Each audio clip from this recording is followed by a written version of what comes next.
Hello ladies and gentlemen, welcome back to Uncle Matt's Cookery Lessons. I'm going to cook a really beautiful fish called hake. It's lovely.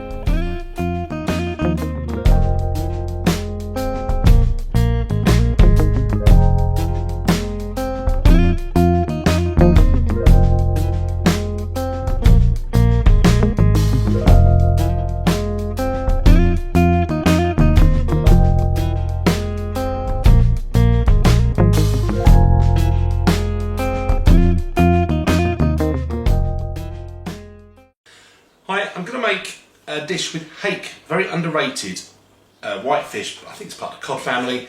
It's a great alternative to cod if you're fed up with that, or haddock, pollock, etc. Very nice, extremely popular in Spain. So what I thought I'd do is give it a Spanish feel. I'm going to do a chorizo stew with some beans. I've got some white haricot beans, some vegetables, chorizo. It's going to be absolutely delicious, and I think you're going to really like this one.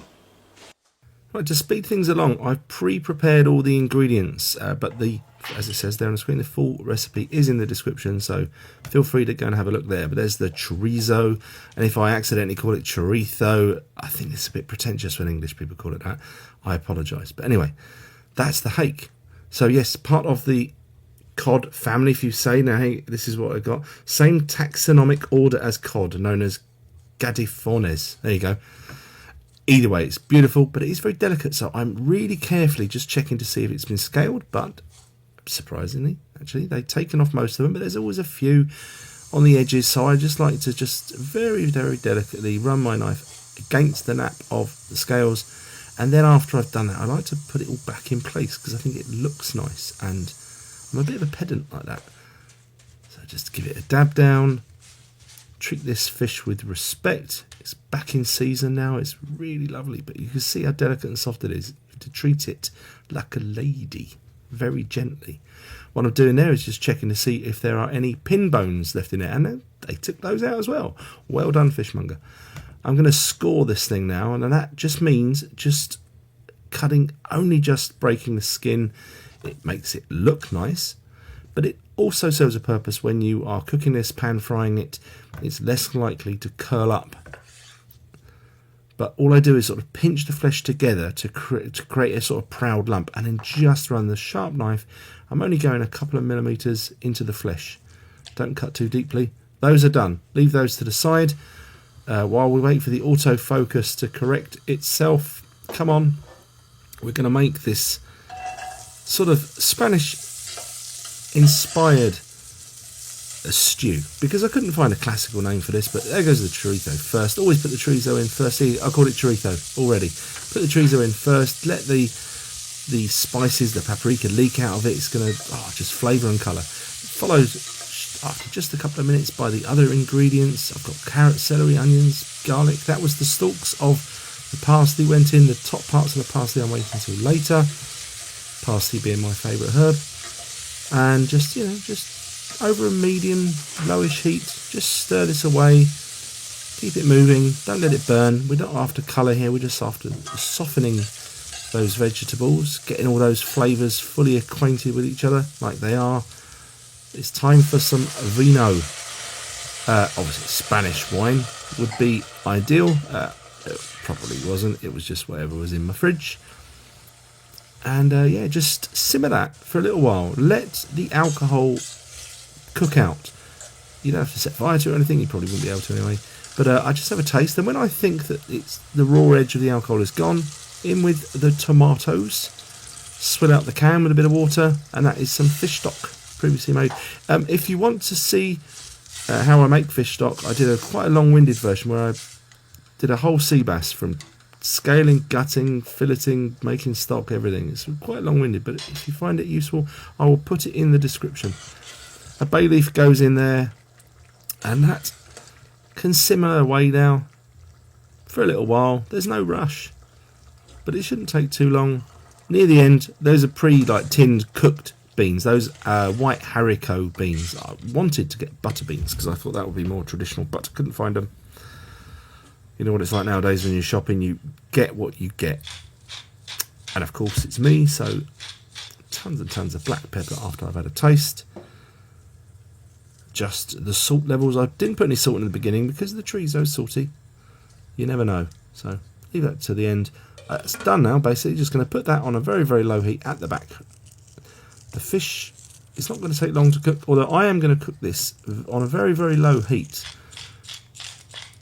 You don't have to cook it quite as low as me, but I really trust the pan I was using. But also, one of the key things to understand is that if you're pan frying fish and on the skin, or anything really, and it's sort of sticking to the pan, just wait. Just be patient. Wait a little while. Keep that heat down, not too high, and it will release itself when it's ready. Can have faith. Instead of putting oil in the pan now, I've decided I'm going to season and oil the fish on a plate like that, and now that's ready. This is a decent pan, but you know, even a skillet, if it's reasonably seasoned, you should be able to do this. So in with the 2 pieces, very, very, very gently. Oh, by the way, I put a community post out a little while ago to celebrate me, hopefully soon, reaching 10,000 subscribers. Obviously can't take that for granted, but it looks like it's going to happen soon. And I've had some questions posted to me, so I will be doing a video soon. But if anyone didn't see that community post and you have some questions for me, could be anything, could be a bit food related, could be personal, I suppose, anything you want really, within reason. And yeah, I'll address those in a Q&A. Right, so butter went in because we needed it to be a bit better. You can see the colour change. It's becoming slightly like opaque rather than the sort of pinky colour. It's cooking. We're cooking this almost all the way on the skin. We're just going to turn them over and just let them sort of turn the heat off very quickly and just let them finish that side. But I like to cook the fish as much as possible on the skin, really delicately. Turn that over. Broke a bit off it. And this one even more so. Maybe this is why cod is more popular. It's a slightly firmer, meatier fish, but I think the flavour of hake is superior. So that heat's on really low. Squeeze the lemon because them's the rules. And I just put that on the back there now. That's off that heat. Remove bay leaf. Double check that the stew is good. Some fresh herbs in. Don't have to use parsley. You can put dill, tarragon, put anything you want. Finally, just check it. Is it nice still? Yeah, it's pretty nice. But it needed more pepper. So in with that bit of pepper. And we're going to plate this thing up. And very simple, in a bowl, a couple of spoonfuls of that lovely stew. Sit your bit of hake upon it, and that's it. I'm going to hand you back over to me for the tasting. There you go, hake. It's soft hake.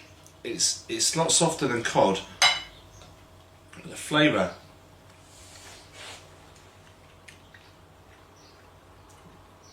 Oh, the flavour is gorgeous. I think a little spoon went aioli from my last video.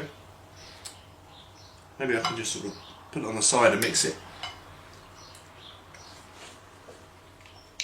Oh yeah. No, it's great.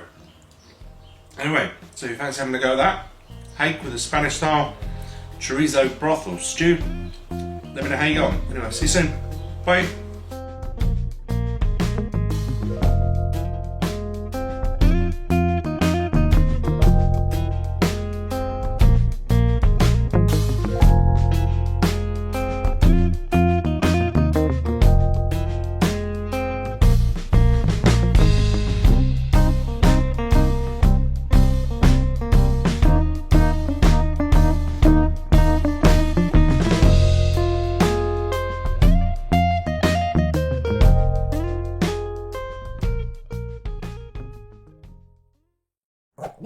Yeah.